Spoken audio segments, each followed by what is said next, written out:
আল্লাহ বলতেছে, হে নূহ, এই দোয়া কি তোমার সেই দোয়া? কয়, হ্যাঁ আল্লাহ, আমি আর পেতেছি না, আমার সেই দোয়াই। তখন আল্লাহ রাব্বুল আলামিন বলতেছে, হে নূহ, তুমি কিস্তি তৈরি করো, নৌকা তৈরি করো। নৌকা তৈরি করার পর তোমার সমস্ত উম্মতদেরকে বলে দাও, যারা যারা তোমার হুকুম মানছে, তোমার কথা মতো মানছে, অমুক তারিখে তুমি সবাইকে ডাক দিয়ে সবাইকে নিয়ে যাবা। তারিখ মতো এক বুড়িমা নূহ আলাইহিস সালামকে বলল, হ্যাঁ নূহ, আমি তো বৃদ্ধ হয়ে গেছি, আমি তো মনে নাও থাকতে পারে, আমাকে তুমি ডেকে নিয়েও। ঘটনা ক্ষেত্রে নূহ আলাইহিস সালাম সেই বৃদ্ধা মহিলার কথা ভুলে গেছে। এদিকে প্লাবন সৃষ্টি হয়েছে, তুফানের কারণে সমস্ত পৃথিবী ডুবে গেছে। অট্টালিকা, দালান, অট্টালিকা, পাহাড় পর্বত সব ডুবে গেছে। 40 দিন পর সেই নৌকা ইরাকে যদি পাহাড়ে ঠেকার পরে 40 দিন পরে আবার নূহ আলাইহিস সালাম আবার আসলো। আসিয়া তখন তার মনে হয়ে পড়ছে, আরে আমার সেই বুড়িমা তো আমাকে বলতেছে, আরে কি অবস্থা, তার অবস্থাটা কি আজকে। নূহ আলাইহিস সালাম সেই বুড়িমা খোঁজে বের হলো। খোঁজে বের হয়ে সেই বুড়িমার বাড়িতে গিয়া দেখতেছে, তখন সে ঝাড়ু দিতেছে।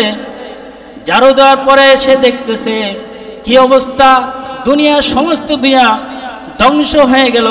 আজকে সেই বুড়িমা তো সেই অবস্থায় আছে।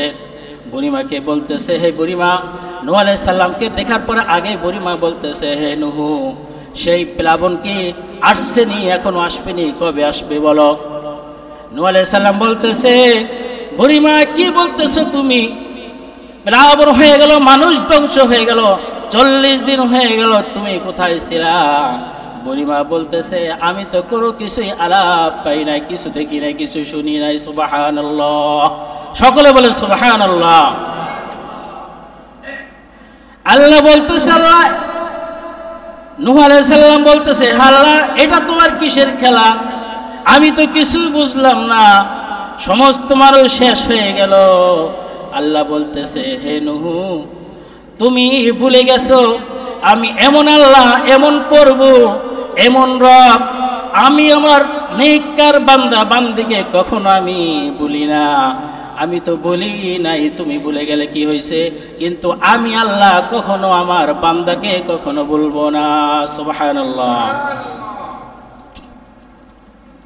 আল্লাহ রাব্বুল আলামিন আপনাকে আমাকে ভুলবে না, কখনো ভুলবে না। অথচ আমরা আল্লাহকে ভুলে গিয়ে আমরা সেই শয়তানের কথা মতো চলি। আল্লাহ রাব্বুল আলামিন ইবাদত বন্দেগী করার জন্য বলছে, কিন্তু এই বলে নাই যে তুমি সারাক্ষণ মসজিদে বসে থাকো, সারাক্ষণ ইবাদত বন্দেগী করো। আল্লাহ রাব্বুল আলামিন বলছে, তুমি আমার হুকুম এবং নবীর তরিকা মতো যদি তোমার জীবনকে পরিচালনা করো, তখন তোমার সমস্ত কাজকর্মগুলাই ইবাদত হয়ে যাবে। সুবহানাল্লাহ। ونشهد أن لا إله إلا الله وحده لا شريك له ونشهد أن محمدا عبده ورسوله أرسله بالحق بشيرا ونذيرا وداعيا إلى الله بإذنه وسراجا منيرا. أما بعد فأعوذ بالله من الشيطان الرجيم. بسم الله الرحمن الرحيم. وما خلقت الجن والإنس إلا ليعبدون.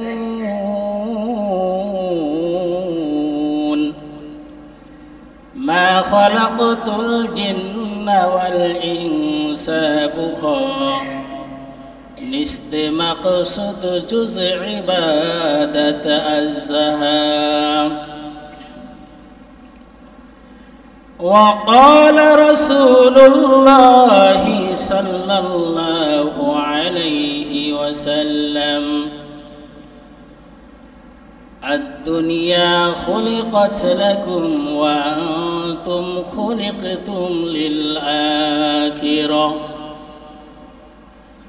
أو كما قال عليه الصلاة والسلام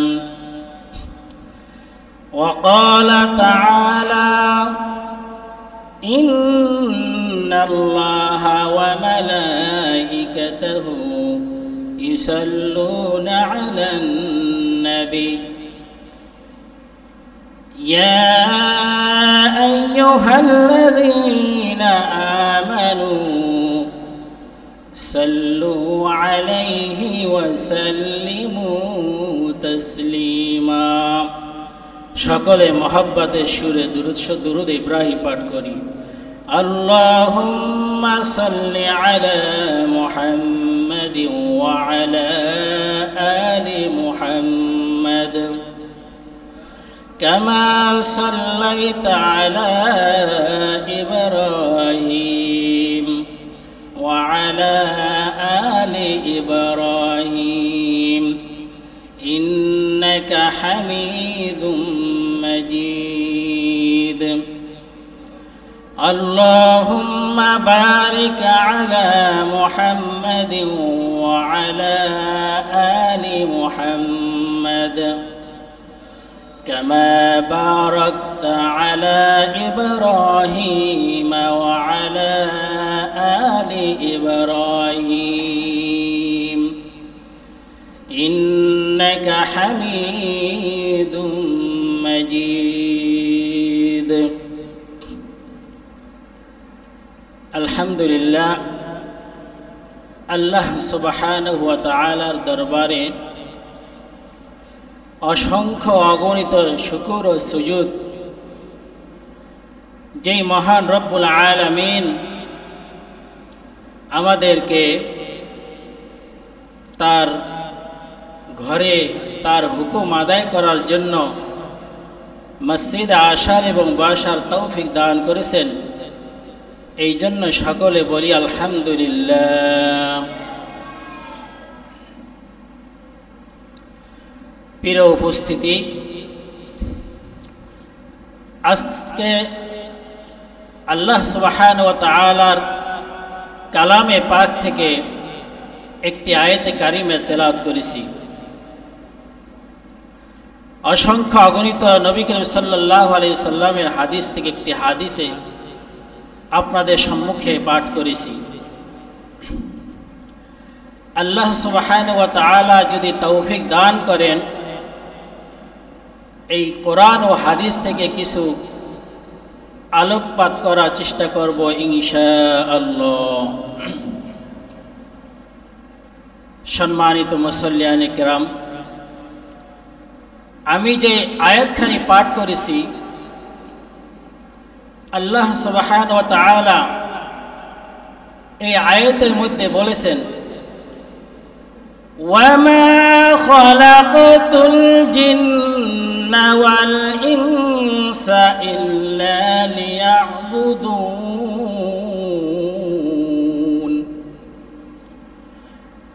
লিয়াবুদুন আই লিয়ারিফুন। আল্লাহ রাব্বুল আলামিন এই কালামে পাকে বলেছেন, আমি এই দুনিয়ায় মানুষ এবং জিন জাতিকে আমি সৃষ্টি করেছি একমাত্র আমি আল্লাহর ইবাদত বন্দেগী করার জন্য।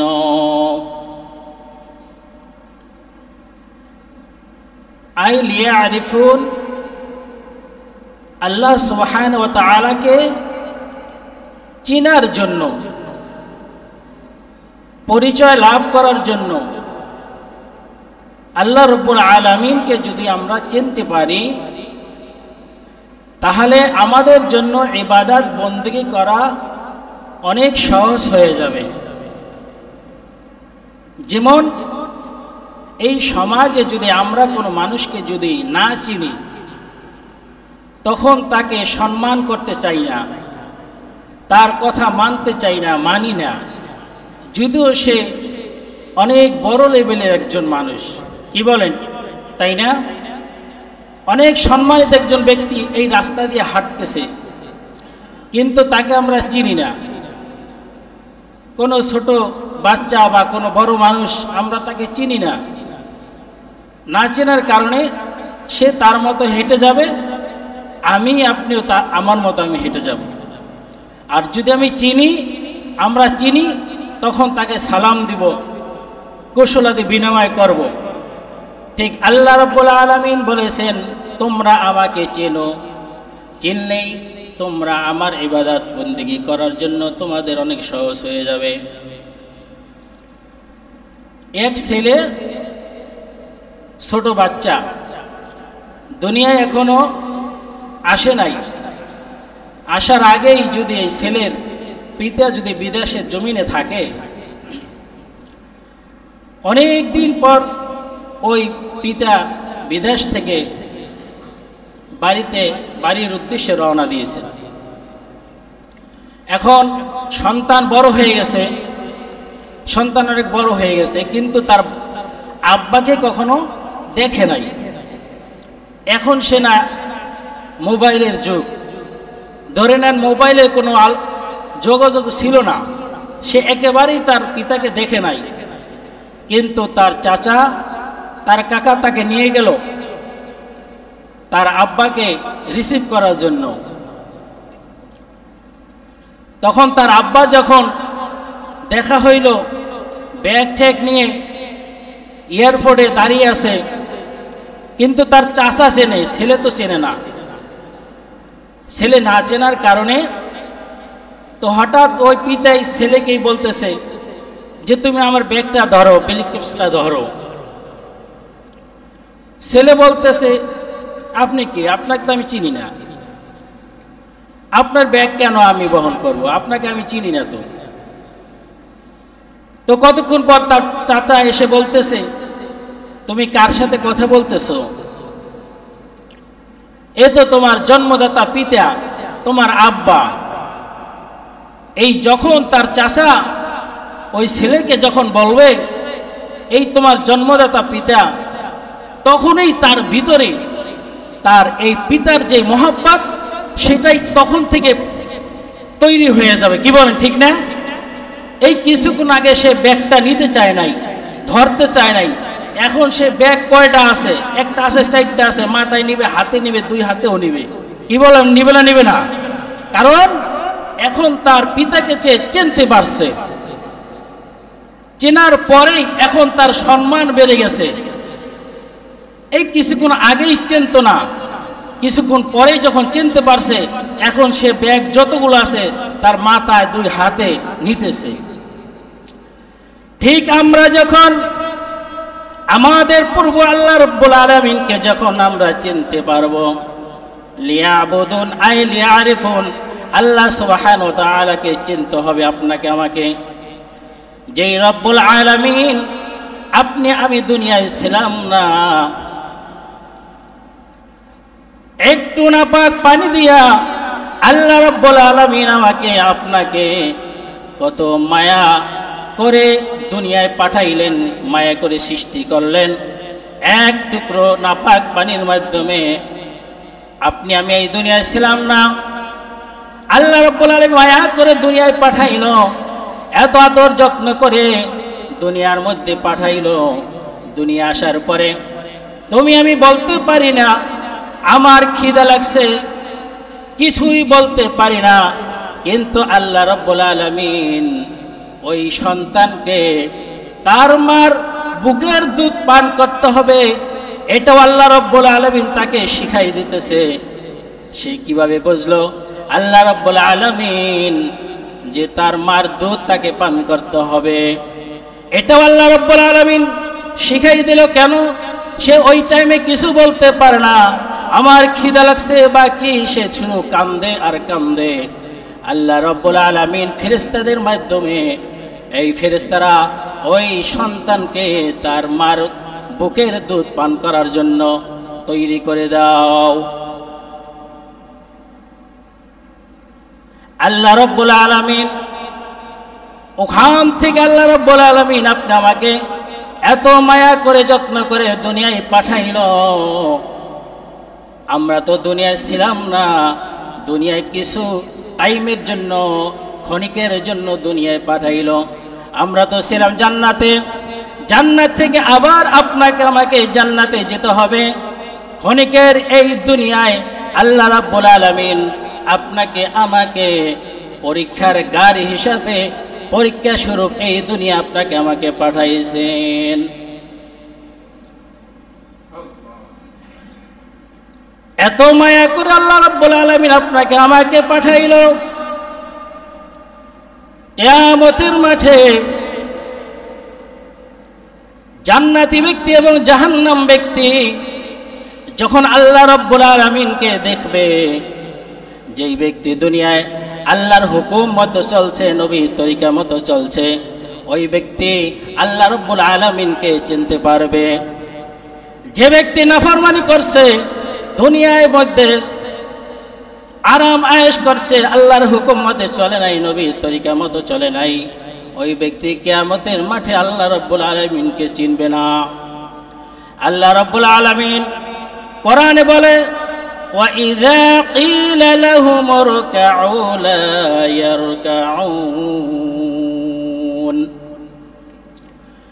কিয়ামতের মাঠে আল্লাহ রাব্বুল আলামিনকে দেখার পরে আল্লাহর নেক বান্দা সিজদায় পড়ে যাবে, কিন্তু যে নাফরমানি করছে, আল্লাহর হুকুম আদায় করে নাই, ওই ব্যক্তি সিজদা দিতে চাইবে, রুকু দিতে চাইবে, কিন্তু রুকু দিতে পারবে না। তার কোমর সোজা হয়ে গেছে, সে কখনো রুকু দিতে পারতেছে না। আল্লাহ রাব্বুল আলামিনকে বলতেছে, হে আল্লাহ, একই সাথে চললাম দুনিয়ার মাঝে, আমার বন্ধু সিজদা দিতে পারলো, রুকু দিতে পারলো, আমি পারি না। আমার প্রতিবেশী রুকু দেয়, একই সাথে পাশাপাশি ব্যবসা বাণিজ্য করছি, ওই ব্যক্তি রুকু দিতেছে, আমি তো রুকু দিতে পারতেছি না। আমার বন্ধু রুকু দিতেছে, আমার পরিচিত মানুষ রুকু দিতেছে, আমি পারি না কেন? আল্লাহ রাব্বুল আলামিন বলবে, হে বান্দা, তোমাকে আমি এত যত্ন করে দুনিয়ায় পাঠাইলাম, এত কিছু খাওয়াইলাম, তোমাকে নিয়ামত খাওয়াইলাম, আমি আল্লাহকে তুমি চেনো নাই, আমি আল্লাহকে তুমি ভুলে গেছো। দুনিয়ার মধ্যে তোমার বন্ধু যখন মসজিদে নামাজ পড়তে যাইতো, তুমিও সেই বন্ধুর সাথে একই সাথে গল্প করতা। যখন মসজিদে আজান দিছে, তোমার বন্ধু মসজিদে চলে গেল, তুমি বিভিন্ন বাহানা দিয়ে বললা, আমার ওযু নাই, আমার কাপড় নাপাক হয়ে গেছে, আমি কিছুক্ষণ পরে আসি। অথচ তোমার বন্ধু নামাজ পড়লো, তুমি বাহানা দিয়ে সরে গেলা। তোমার পাড়া প্রতিবেশী নামাজ পড়লো, তুমি বাহানা দিয়ে সরে গেলা। মসজিদ আসো না, মসজিদের সামন দিয়া অন্যদিকে চলে যাইতেছ। যেদিন তুমি আমাকে চেনো নাই, আজকে ওই দিন যদি তুমি আমাকে চিনতা, তাহলে আজকে তুমিও তোমার বন্ধুর মতো রুকু দিতে পারতা।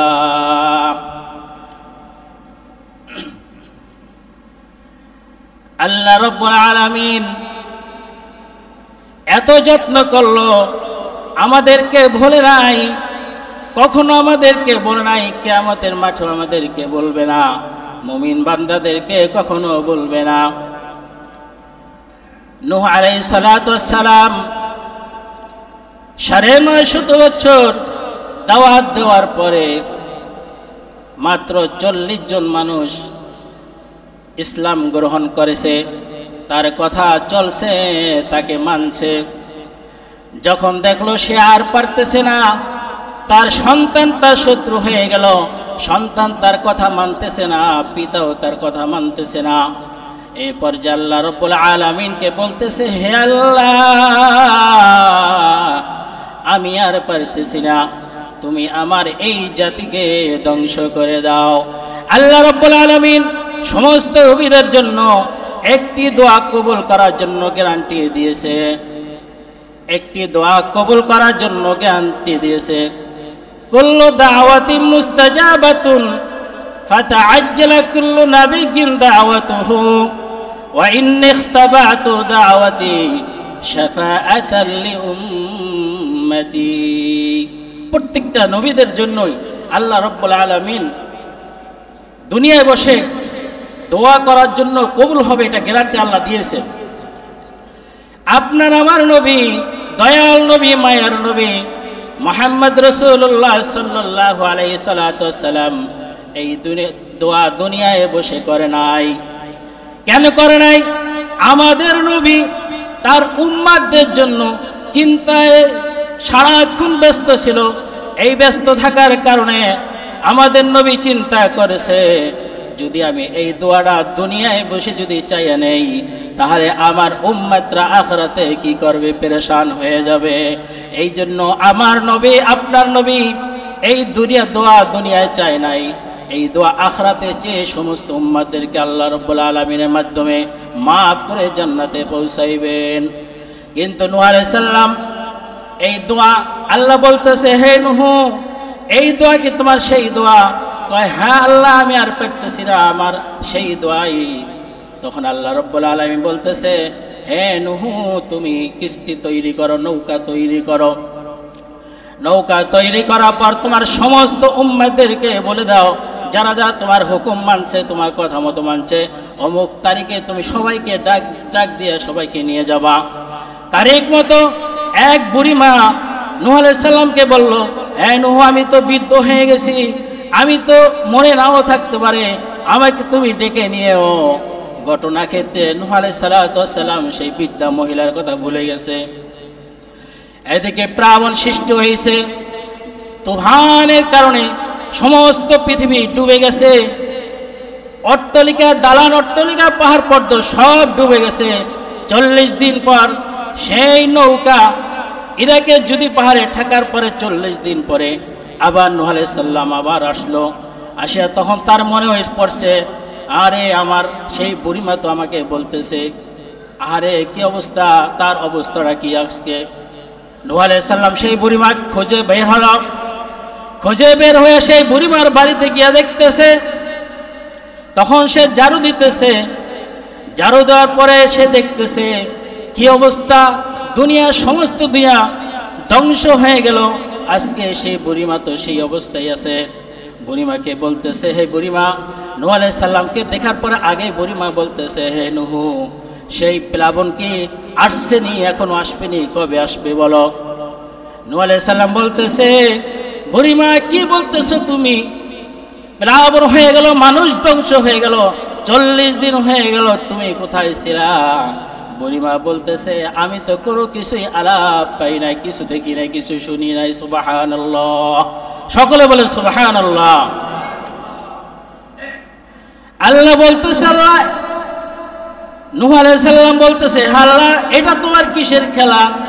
আমি তো কিছুই বুঝলাম না, সমস্ত মানুষ শেষ হয়ে গেল। আল্লাহ বলতেছে, হে নূহ তুমি ভুলে গেছো, আমি এমন আল্লাহ, এমন প্রভু, এমন রব, আমি আমার নেককার বান্দা বান্দিকে কখনো আমি ভুলি না।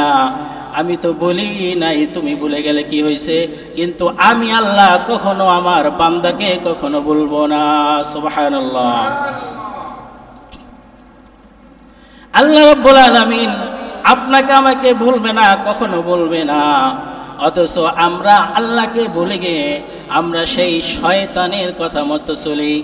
আল্লাহ রাব্বুল আলামিন ইবাদত বন্দেগী করার জন্য বলছে, কিন্তু এই বলে নাই যে তুমি সারাক্ষণ মসজিদে বসে থাকো, সারাক্ষণ ইবাদত বন্দেগী করো।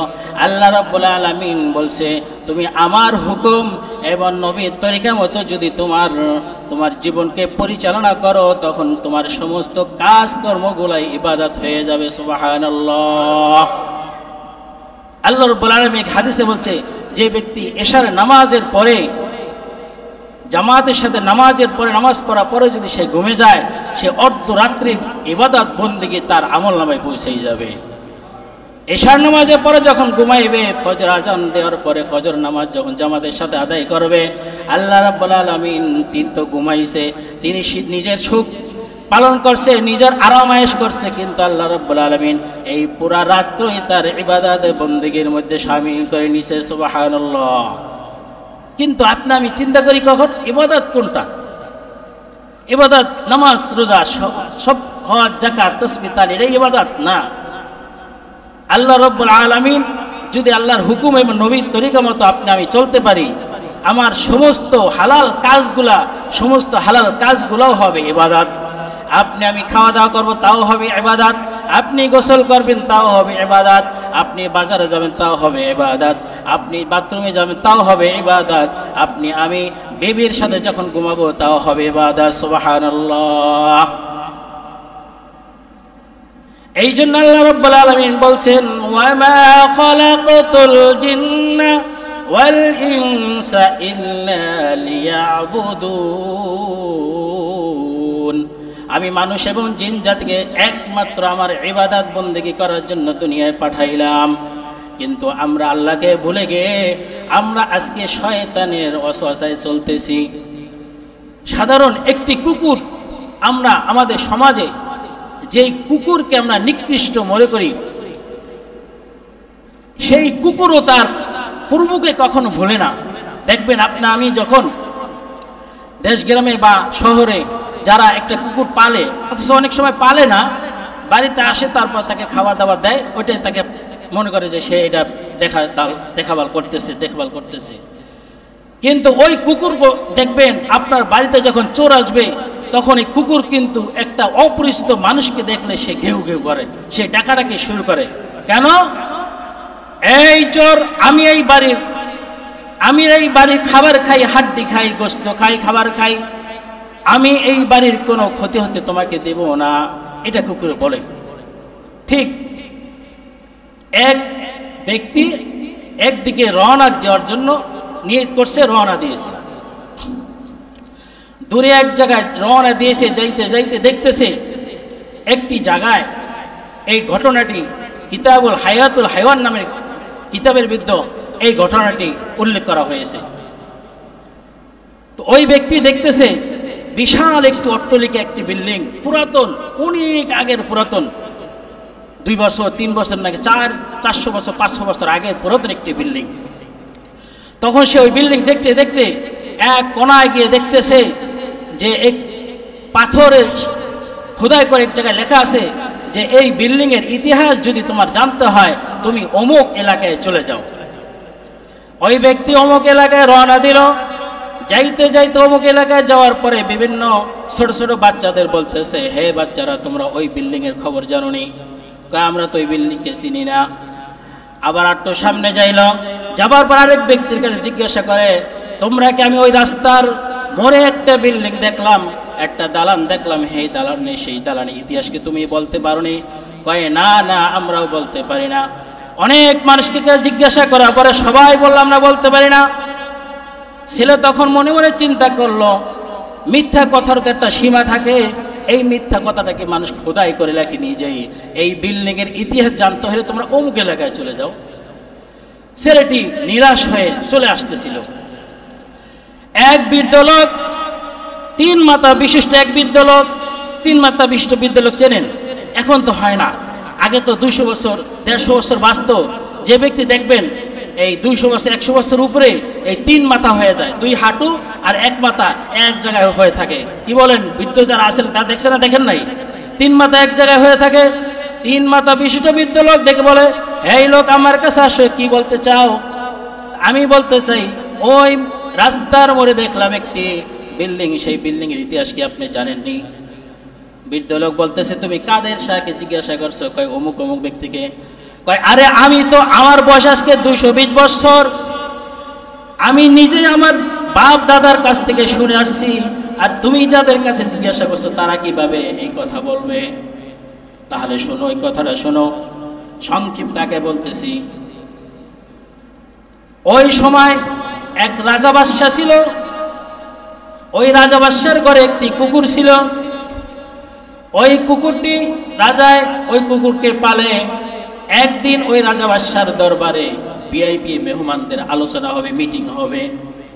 ভিআইপি মেহমানদের যখন মিটিং হবে, ওই মিটিংয়ে যাওয়ার আগে বাদশাহ বলতেছে, ওই রাজা বলতেছে তার বাদীদেরকে, আমার জন্য পায়েস পাকাই রাখো, কিছু খাবার পাকাইয়া অমুক জায়গায় রেখে দিও, আমার আজকে ভিআইপি মিটিং আছে, মিটিং শেষে আমি আমার খাবার খাবো। মিটিং শেষ করার পরে ওই রাজা খাবার খাইতে আসছে। যখন ওই খাবার খাইতে যাবে, ওই কুকুর দূর থেকে দেখতে পারতেছে যে ওই রাজা ওই খাবারটা খাবে। যখন সে যাইতেছে খাবারের জন্য প্রস্তুত নিচ্ছে, কুকুর দূরে থেকে গেউ গেউ গেউ গেউ শুরু করছে। সাধারণ গেউ গেউ করে না, অনেক জোরে জোরে চিল্লাচাল্লি করতেছে। বাদশা রাগ হয়ে গেল, কেন ও এত চিল্লাচিল্লি করতেছে কেন? তখন তাকে আবার আরো টাইট করে বাঁধলো, শিকল দিয়ে আরো টাইট করে তাকে বাঁধা হলো। আবার চিল্লাচিল্লি করতেছে। যখন ওই রাজা খাইতে যাবে ওই কুকুর আর সহ্য করতে পারল না, সাথে সাথে যে কোনো ভাবে হোক ওই কুকুর তার পা দিয়া এই খাবারটাকে ফালাই দিল। রাজা আরো রাগে ফায়ার হয়ে গেছে, কি করে আমার খাবারটা ফালাই দিল। তখন ওই কুকুরকে আরো মারলো, বেদরভাবে মারলো। মারার পরে রাজা চলে গেল। ওই কুকুরটা ওই খাবার পরবর্তীতে খেয়েছে। এখন এই খাবার ইতিহাস কি? ওই ঘরে ছিল একটি বোবা মেয়ে কাজ করত, আর ওই কুকুর ওই বোবা মেয়েটা দেখছে ওই খাবারের ভিতর কি আছে, আর ওই কুকুর দেখছে, আর কোনো মানুষ দেখে নাই ওই খাবারের ভিতর কি। ওই খাবারের ভিতর ছিল একটি বিষাক্ত একটি সাপ, আসিয়া ওই খাবার খাইছে। অনেকক্ষণ পর্যন্ত ওই খাবারের ভিতর মুখ ছিল। এটা শুধু কুকুর দেখছে আর ওই বোবা মেয়েটি দেখছে, কিন্তু বোবা মেয়ে বিভিন্ন ইশারা দিয়ে বুঝাইতে চাইছে, রাজা বোঝে নাই। শেষ পর্যন্ত ওই কুকুর আস্তে আস্তে ওই খাবার খাওয়ার পরে কুকুরটা মারা গেল। ওই রাজা তখন ওই খাবার নিয়ে যখন চিন্তা ভাবনা করলো, ওই খাবার নিয়ে বিশ্লেষণ শুরু করলো, এই খাবারের ভিতর কি হয়েছে। তখন দেখলো ডাক্তাররা পরীক্ষা নিরীক্ষা করে দেখলো ওই খাবারের ভিতর বিষ ছিল। ওই বিষ থাকার কারণে কুকুর চিন্তা করছে, এই খাবার যদি আমার রাজা বাদশা খায়, আমার মনিব খায়, আমার মালিকে যদি এই খাবারটা ভক্ষণ করে, আমার মালিক মারা যাবে। কিন্তু তার মালিককে বাঁচিয়া কুকুর স্বয়ং নিজেই তার জীবনকে বিসর্জন দিয়ে সে নিজেই মৃত্যুবরণ করলো। তাই আজকে সেই কুকুর একটা প্রভুকে চিনতে পারলো, সাধারণ প্রভুকে। কুকুর একটা নিকৃষ্ট জিনিস, সে তার প্রভুকে চিনল। আর আজকে আমি যেই প্রভু এত যত্ন করে মায়া করে আপনাকে আমাকে বানাইছে, এত নিয়ামত আমাকে খাওয়াইছে, এত কঠিন কঠিন নিয়ামত আপনাকে আমায় খাওয়াইলো, এত সুন্দর নিয়ামত খাওয়াইলো, আপনি আমাকে পারলো। যেই পালার কারণে আজকে অক্সিজেন যদি একটা মিনিট যদি একটা মানুষের ভিতর অক্সিজেন না থাকে, মানুষটা মারা যাবে। কিন্তু আজকে এই অক্সিজেন আল্লাহ রাব্বুল আলামিন আপনাকে আমাকে ফ্রিতে দিয়ে দিয়েছেন। এত দামি জিনিস। আজকে সংসারে দেখবেন দুদিনের পরে চাল শেষ হয়ে যাবে, সংসারে চাল শেষ হয়ে যাবে। বিবি বলতেছে চাল কিন্তু আর 2 দিন চলবে, এরপরে কিন্তু চাল আনতে হবে। আর আজকে আমি 5টা মিনিট যদি অক্সিজেন না থাকে, কতক্ষণ পরে আমি মৃত্যুবরণ করব। অথচ আমি চিন্তা করি না এই অক্সিজেন মালিকের কথা মতো চলতে হবে কিনা। কি বলেন, চলতে হবে?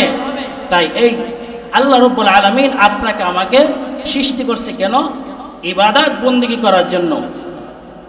আমি জানি এই না বুঝি যে ইবাদত হইল শুধু নামাজ, রোজা, হজ, যাকাত, এটা না। মসজিদে সারাক্ষণ বসে থাকা তা না। ইবাদত আল্লাহর হুকুম এবং নবীর তরিকা মতো যদি আমি সংসারে কাজ করি, খেতে খামের কাজ করি, বাজারে যাই, চাকরি করি, সমস্ত কিছু যদি আমি করি, তাও হবে কি ইবাদতের মধ্যে শামিল হবে। এক ছেলে আর এক বাবা গভীর জঙ্গলের মধ্যে দিয়ে হাঁটতেছিল। হাঁটতে হাঁটতে অনেক দূর যাওয়ার পরে তারা পেরেশান হয়ে গেছে, হয়রান হয়ে গেছে, রাত্র হয়ে গেছে। এখন তারা কোথায় যাবে? তাদের সাথে ছিল তাঁবু। সেই তাঁবু ঘিরে তারা শুয়ে পড়ল। ওই ছেলের আব্বা শুয়ে পড়ল সেই জঙ্গলের ভিতর। গভীর জঙ্গলের মধ্যে একটি বিষাক্ত সাপ এসে ওই তার পিতাকে দংশন করল। পিতাকে দংশন করার পরে এখন তার পিতা আস্তে আস্তে নিস্তেজ হয়ে যাচ্ছে। যখন নিস্তেজ হয়ে যাইতেছে, এর মধ্যে সন্তান ছোট মানুষ কি করবে? তখন তার আব্বা যখন পড়ে গেল বিছানার মধ্যে, সে মনে করেছে আব্বা তো এখন মারা গেছে, কিন্তু এই গভীর জঙ্গলে কোথায় পাবে ডাক্তার, কোথায় পাবে ওজার, কোথায় কারো কাছেও পাওয়া যাবে না, কোনো মানুষও নাই, কিছুই নাই। তখন সে পেরেশানি হওয়ার পরে তার আব্বার উপর একটি চাদর দিল, চাদর দিয়ে ডেকে দিল। ডেকে দেওয়ার পরে সে নিজেও আস্তে আস্তে ঘুমাই যাইতেছে। ওই ঘুমানোর সময় গভীর জঙ্গলের মধ্যে বড় বড় মশা ছিল, সেই মশার তাড়নায়, মশার কারণে তিনিও ঘুমাইতে পারতেছি না। তারপরও মশার মধ্যেও সে আস্তে আস্তে ঘুমাই পড়ছে, কারণ তার শরীর তো হয়ে গেছে ক্লান্ত।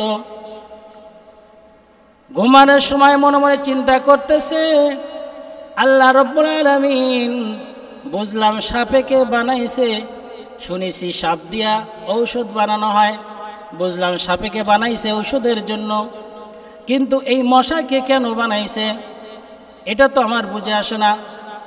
এই কথা চিন্তা করতে করতে ছেলে ঘুমাই গেছে। ঘুমাই যাওয়ার পরে সকালবেলা যখন উঠল, ঘুম থেকে ওঠার পরে দেখে তার পিতা তার পাশে বসা আছে। তিনি তো পেরেশান হয়ে গেছে, অস্থির হয়ে গেছে, আশ্চর্য হয়ে গেছে যে কিরে আমার পিতা তো মারা গেছে, সে এখানে বসা কেন? তার পিতার দিকে তাকানোর পরে দেখে চতুর্দিকে মশা, অনেকগুলো মশা মরে চতুর্দিকে পড়ে আছে। তখনই সে চিন্তা করলো যে অবশ্যই আল্লাহ তাআলা এই মশাকেও মানুষের উপকারের জন্য বানাইছেন। সকলে বলেন সুবহানাল্লাহ। এই মশা সারা রাত ওই তার পিতার রক্ত খাইয়া, রক্ত পান করিয়া, তখন ওই শরীর থেকে রক্তগুলা, বিষাক্ত রক্তগুলা মশায় পান করার পরে মশা মারা গেছে, তার পিতা আল্লাহ রাব্বুল আলামিন সুস্থ করে দিছে। তখনই তার মনের মধ্যে চিন্তা, ঘুমানোর সময় যে চিন্তা ছিল যে কেন মশা বানাইল, তখনই সে বুঝতে পারল সকালবেলায় যে আসলে এই মশা ও মানুষের উপকারের জন্য বানানো হয়েছে। তাই মশাকেও আল্লাহ রাব্বুল আলামিন মানুষের জন্য বানাইছেন, সাপকেও মানুষের উপকারের জন্য বানাইছেন। আজকে আমরা দেখবেন যে শামুক, আমরা সকলেই শামুক চিনি। এই শামুক কেন বানাইছে? দেশ গ্রামে অনেকে শামুক বলা হয়। দেখবেন এই শামুক দুটি গ্লাসে বা দুটি পাত্রের মধ্যে, একটা পাত্র বেঁধে ঘোলা পানি রাখবেন, মাটি জাতীয় ঘোলা পানি, আরেকটা পাত্রের মধ্যে পরিষ্কার পানি রাখবেন। দেখবেন মাটি জাতীয় যে ঘোলা পানিটা আছে, সেই পানিটা ওইটার ভিতর আপনি যখন এই শামুকটা দিবেন, তখন এই মাটিটা পরিষ্কার হয়ে যাবে। তাহলে আমরা বুঝতে পারলাম যে এই শামুককেও আল্লাহ রাব্বুল আলামিন মানুষের উপকারের জন্য শামুককেও বানানো হয়েছে। তা আল্লাহ রাব্বুল আলামিন আমাদের জন্য এত কিছু করলো। কোরআনে বলেছে, হুয়াল্লাযী খলাকাকুম মা ফিল আরদি জামিআ, যে সমস্ত কিছুই মানুষের জন্য বানাইলাম। আর আজকে আমরা চিন্তা করি যে এই দুনিয়ায় আইছি ক্ষণিকের জন্য, আবার চলে যাব, কিছুদিন থাকবো, আরামায়েশ করব, ফুর্তি করব, আনন্দ করব, গুনাহ করব, শয়তানের কথা মতো চলবো, আবার মৃত্যুবরণ করলেই তো শেষ। না না, আল্লাহ রাব্বুল আলামিন তা বলে নাই। আল্লাহ রাব্বুল আলামিন বলছেন, কোরআনের মধ্যে বলছেন, আফা হাসিবতুম আন্নামা খলাকনাকুম আবাসাও ওয়া আন্নাকুম ইলাইনা লা তুরজাউন। হে মানুষরা, তোমরা কি মনে করছো তোমাদেরকে আমি এই দুনিয়ার মধ্যে অনর্থক তোমাদেরকে আমি বানাইছি? না না, তোমরা তা মনে করো না। আমি তোমাদেরকে এই দুনিয়ায় অনর্থক বানাই নাই, এবং আবার তোমরাও আমার কাছে আবার ফিরে আসবে। আল্লাহ রাব্বুল আলামিন আমাদেরকে এই দুনিয়া অনর্থক বানায় নাই। আমাদেরকে আল্লাহ রব্বুল আলামিন, আমরা এই দুনিয়ায় ছিলাম না, আবার দুনিয়া আল্লাহ রব্বুল আলামিন আনছেন, আবার এই দুনিয়া থেকে আল্লাহ রব্বুল আলামিন আমাদেরকে আবার নিয়ে যাবেন, আবার আল্লাহ রব্বুল আলামিন আমাদেরকে জীবিত করবেন, হিসাব হবে, নিকাশ হবে, সমস্ত কিছু হবে। আল্লাহ সুবহানাহু ওয়া তাআলা কোরআনের মধ্যে বলেছেন, কুল্লু নাফসিন যায়িকাতুল মাউত, আমাদের সকলকেই, সকল প্রাণীকেই মৃত্যুর স্বাদ অবশ্যই গ্রহণ করতে হবে। মৃত্যু অবশ্যই হবে, মৃত্যু থেকে কেউ রেহাই পাবো না, কেউ বাঁচতে পারবো না। প্রশ্ন এসে যায়, মৃত্যু থেকে কি কোনো বাঁচার উপায় আছে? আল্লাহ রাব্বুল আলামিন বলেন, ওয়ালাই ইয়ানফা'কুমুল ফিরারু ইন ফারারতুম মিনাল মাউত, মৃত্যু থেকে বাঁচার কোনো উপায় নাই। মৃত্যুর আজরাইল ফেরেশতা তোমাকে খুঁজবে, তুমি যেখানেই যাও না কেন। তাই আল্লাহ রাব্বুল আলামিন মৃত্যুর যেহেতু আমাদের হবে, মৃত্যুর পর আমাদের আবার হিসাব হবে। হে মানুষ, তোমাকে এত আদর যত্ন করার পরে, তোমাকে এত নিয়ামত খাওয়াইলাম, এত কিছু করলাম, তুমি আমার জন্য কি করেছো? দুনিয়ার সমস্ত কিছু তোমার জন্য দিলাম, তুমি আমার জন্য কি করেছো? আসমানকে আমি বলি নাই আমার আসমান, জমিনকে বলি নাই আমার জমিন, গাছপালা তরুলতা কাউকে আমার বলি নাই। আমি বলেছি বান্দা, শুধু আমার বান্দা, তুমি আমার গোলামি করবা, আর পৃথিবীর সমস্ত কিছু তোমার গোলামি করব। আমি সমস্ত সৃষ্টি জগৎকে এই মানুষের জন্য গোলামি করে বানাই দিলাম, আর মানুষ আমি আল্লাহর গোলামি করবে। এই জন্য আল্লাহ রাব্বুল আলামিন আমাদেরকে পাঠাইছেন ইবাদত বন্দেগী করার জন্য। প্রশ্ন আসে, ইবাদত বন্দেগী কতদিন করব? আল্লাহ রাব্বুল আলামিন কোরআনের মধ্যে ইরশাদ করেন, ওয়া'বুদ রাব্বাকা হাত্তা ইয়াতিয়াকাল ইয়াকিন, এই ইবাদত বন্দেগী তোমার মৃত্যুর আসার আগ পর্যন্ত তোমার এই ইবাদত বন্দেগী করতে হবে। মৃত্যুর আসার আগ পর্যন্ত তোমার ইবাদত বন্দেগী যখন থেকে আল্লাহ রাব্বুল আলামিন তোমাকে করতে বলছে, তখন থেকেই তোমার মৃত্যুর আসার আগ পর্যন্ত তোমার ইবাদত বন্দেগী করতে হবে। আর আজকে আমরা যারা যুবক আছি, আল্লাহর ইবাদত বন্দেগী করার সময় হয়েছে, আমরা সাবালক হয়েছি, তারপরও আমরা ইবাদত করি না, বন্দেগী করি না, মসজিদ চিনি না, মসজিদে আসি শুধু আমরা জুমার দিন, সপ্তাহে একবার। তোমাকে তো আল্লাহ রাব্বুল আলামিন সাপ্তাহিক মুসল্লি বলে নাই, তোমাকে আল্লাহ রাব্বুল আলামিন দৈনিক 5 ওয়াক্ত নামাজ তোমার জন্য ফরজ করা হয়েছে। তুমি সেই 5 ওয়াক্ত নামাজ বাদ দিয়ে তুমি শুধু জুমার দিন আসো, তাতে তো ইসলামের ভিতর তুমি পরিপূর্ণভাবে দাখিল হইতে পারলা না, প্রবেশ করতে পারলা না। আল্লাহ রাব্বুল আলামিন আয়াতে তো বলছেন যে তোমাকে ইসলামের মধ্যে পরিপূর্ণভাবে প্রবেশ করতে হবে। তাই আল্লাহ রাব্বুল আলামিন আমাদেরকে তার ইবাদত বন্দেগী করার জন্য আল্লাহ রাব্বুল আলামিন যাতে আমাদেরকে তৌফিক দান করেন, এবং পিছনে যত আমরা ভুল করেছি, সামনে থেকে ইনশাআল্লাহ আমরা আর ভুল করব না। এখন থেকেই আমরা আল্লাহর হুকুম এবং নবীর তরিকা মতো সমস্ত কাজকর্ম, ক্ষেত খামারের কাজকর্ম, যার যেই কাজ আছে, সমস্ত কাজগুলো আল্লাহর নবীর হুকুম তরিকা মতো আমাদের করতে হবে, তাহলে আমাদের ইবাদত বন্দেগী হবে। আল্লাহ সুবহানাহু ওয়া তাআলা আমাদেরকে তৌফিক দান করুন। আমা তৌফিকি ইল্লা বিল্লাহ। আসসালাম।